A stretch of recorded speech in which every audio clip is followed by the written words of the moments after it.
Hello out there, this is Kyle here at Maple Ridge Volkswagen in British Columbia.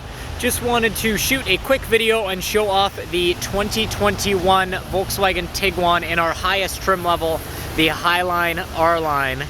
So this vehicle has been redesigned in 2018 and they've slowly been improving on the body lines, the technology, and everything else going along with this over the last couple years.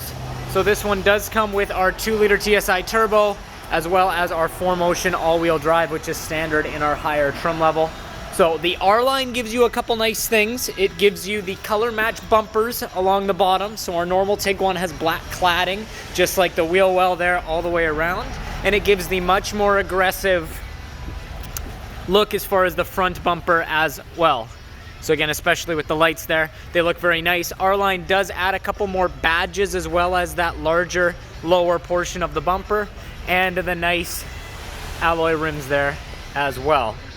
So that goes across the board. If you were looking at an Atlas or a Jetta, for example, in the R-Line, that does give you those rims as well.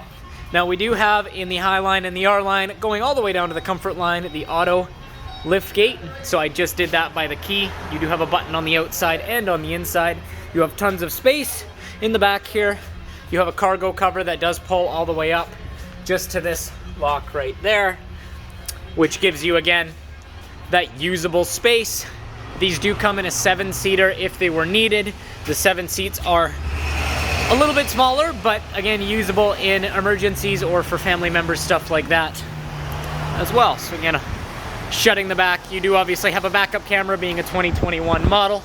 Now in the back seat, if I let myself in here, in the back seat you have tons of space. We have our genuine leather seating, which has the nice silver outlining and this white stitching there. And you can see that the middle one is folded down, which you have a 60-40 split with the 20 in the middle independently folding down, as you can see there. Now in this one, you do have keyless entry, so even with the key in my pocket, I can actually lock the vehicle itself. So you can see if I don't hit the sensor, it does not open. Now putting my hand behind here, I now unlocked it, and that's done by proximity with the key. We have premium Fender audio in the Highline, subsequently obviously the Highline or R-Line as well. R-Line badging. So it gives you a little bit more of eyeball for the vehicle. The Highline does come standard with memory seats, and again with your genuine leather. Now the Highline also adds a full digital dash for us. So you can see the nice startup sequence there where it had the Volkswagen logo.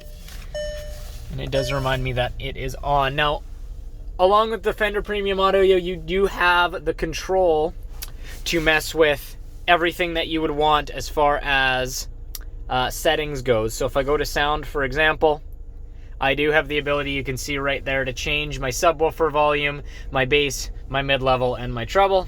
And you can even change the position as well. So depending on where you want the sound to go, you can mess with it there. So you could really truly have the best sound possible for your situation. Now, this is a gesture control screen, and it is the same operating system that we have been running since 2016. So we do have quite a few years under our belt of using this and having, again, slowly been improving on that technology. So you have that. Like I said, the gesture control is something new for this year. You do have App Connect, so Apple CarPlay and Android Auto in these. And you do have Mirror Link as well, which is not the most common, but again, it is there because Volkswagen does want to have a possibility for everybody to use that. In these, you do have a heated seat and heated steering wheel, so that's done just down there. So the heated steering wheel is a nice addition for that. You do have our 360 camera here, so that was done just by the button down here.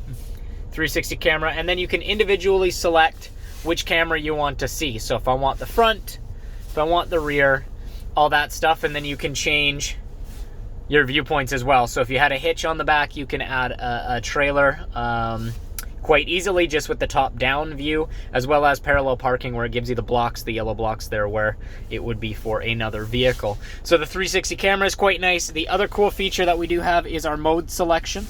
So the mode selection gives you a whole bunch of options as far as what you would want to do for driving ability, or how you want the vehicle to react to what you're doing driving wise. So when you go to, for example, Eco, it gives you a little bit of a lighter steering wheel feel, and it shifts a little bit earlier for fuel consumption, versus the exact opposite in Sport, which is going to give you tighter steering, as well as a little bit holding gears a little bit longer, giving you a little bit more of that jumpiness out of the 2-liter turbo, which just take regular fuel, by the way. So you are very, very good on fuel if you're not driving this thing incredibly sporty. And even if you are driving it quite sporty, you're still very, very good on fuel.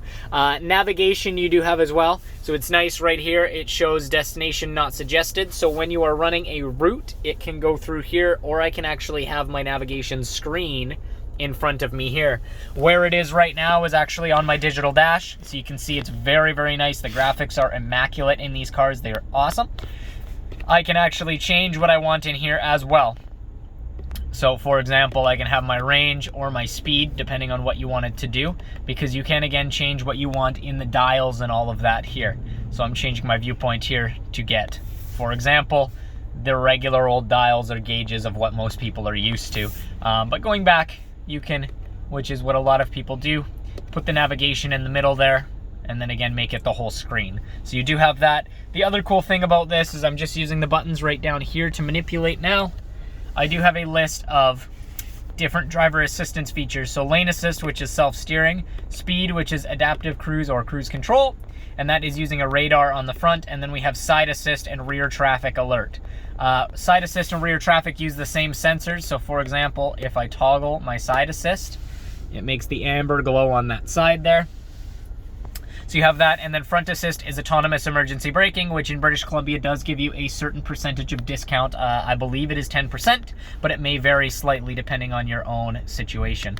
So that gives you a good look at the instrument cluster and the dash of this vehicle. Again, the R-Line badging, and you do have quite a beautiful look from your actual cockpit and your driver view. So as well, we do have with the R-Line the black headliner, which helps nicely tie together the interior, and then you have your sunroof controls and of course your dual panel panoramic sunroof, whereas one of these, which I'll do it because I'm undercover here, one of these panes will actually go on top of the other one. So you have the natural light coming in all the way, but then you can actually open it. And then from the back, if I push this button right here, will give me a rolling screen coming from the back that will go all the way to the front and cover the roof there. So it does tie together quite nicely. If there's any questions or anything like that you do have, you can contact myself, Kyle at VW Volkswagen, and I can let you know and make sure you get a good deal. Thanks so much, and I'll talk to you soon.